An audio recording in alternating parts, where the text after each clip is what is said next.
the fire they were forced to watch. When the world shut its doors in fear, Sri Lanka opened a different kind of darkness.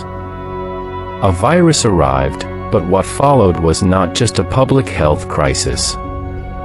It was a test of humanity, and a moment when humanity failed. For generations, the Muslim community of this island carried their dead to the earth with prayer, with dignity, with love.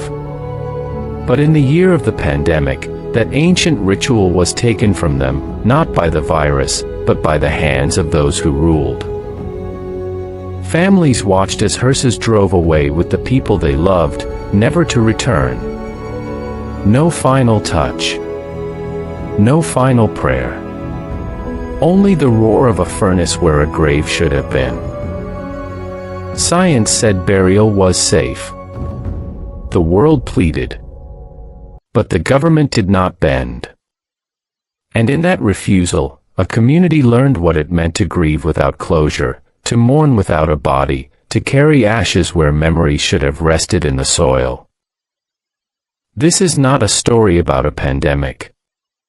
It is a story about power. About the quiet cruelty of policy. About the fire that consumed more than bodies, it consumed trust, faith, and the fragile hope of belonging.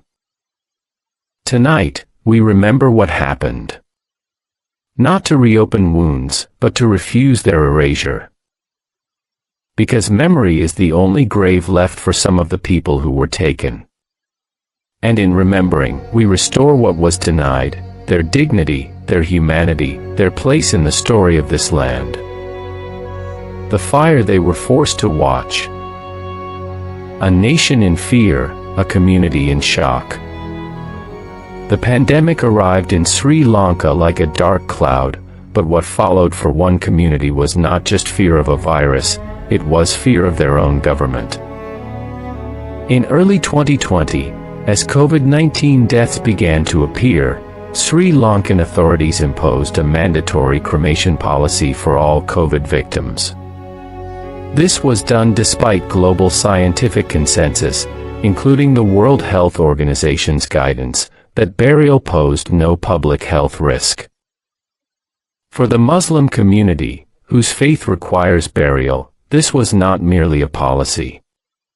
It was a wound. A deliberate one. Across the island, families watched their loved ones taken away by officials in hazmat suits, never to be seen again. No final bath. No janazah prayer. No grave to visit. Only ashes handed over in plastic containers, or sometimes nothing at all.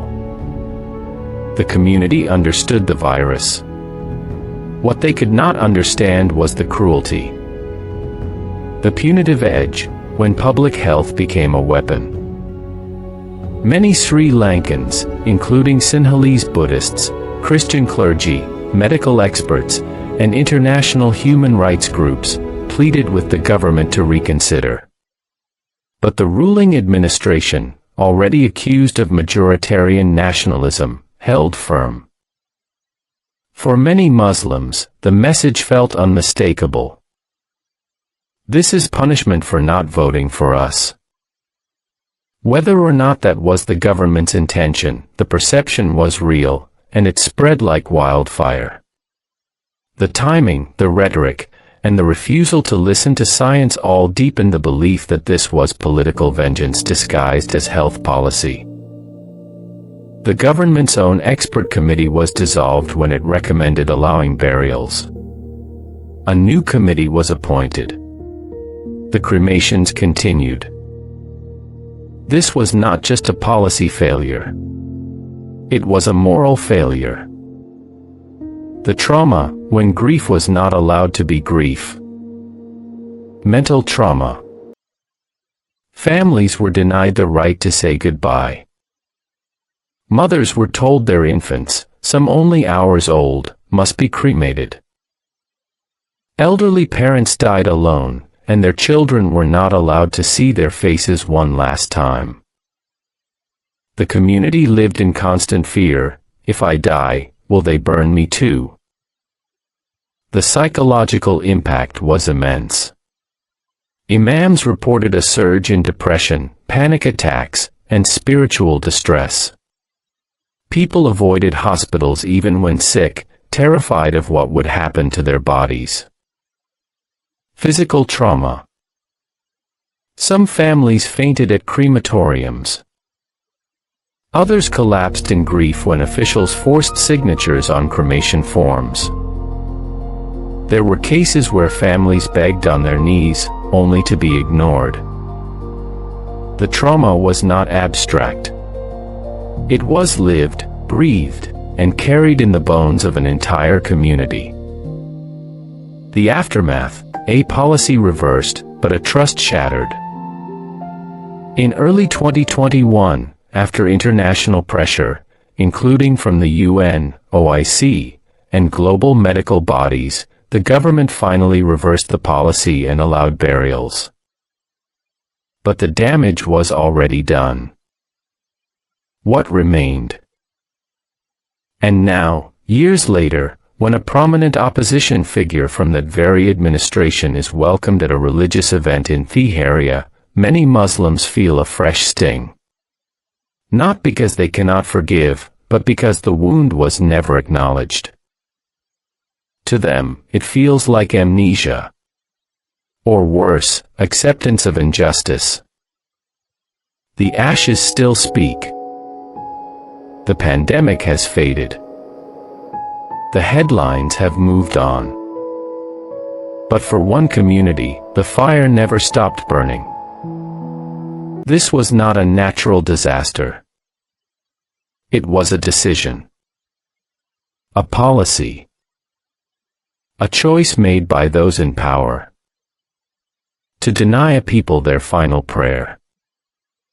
Their final goodbye. Their final dignity. And when those responsible are welcomed with honor. When their names are praised without accountability. The wound reopens. Because memory is not just pain. It is a form of justice. We do not remember to seek revenge. We remember to protect the future. To say, never again. Not to any community. Not in any country. Not under any excuse. Because the measure of a nation is not how it treats the powerful, but how it treats the grieving, the vulnerable, the voiceless. And if we forget what happened, we risk becoming the silence that allowed it. The forced cremations were not just a policy error. They were a moment when a nation failed its own citizens at their most vulnerable. The memory that must not be erased. A community can heal from a virus.